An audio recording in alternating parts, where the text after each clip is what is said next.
Paul McCartney fell in love with Jane Asher and her world. Paul met Jane in the spring of 1963, and it's easy to forget how young the Beatles were. Paul was just 20 years old when he first moved to London, so it makes sense that after he met Jane, he actually moved into her family's house on Wimpole Street. Jane and her family were like Paul's entree into the London cultural scene.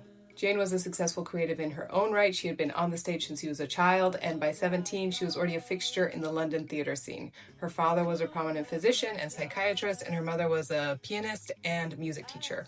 The Ashers understood and had access to the arts and cultural scene of London, and every night, Jane and Paul were hitting the town. Beatles press officer and publicist Tony Barra had this to say about Paul and Jane.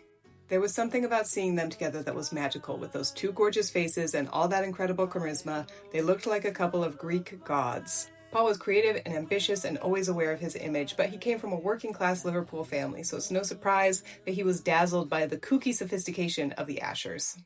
This was a collision of two different worlds, with Paul being lifted into Jane's.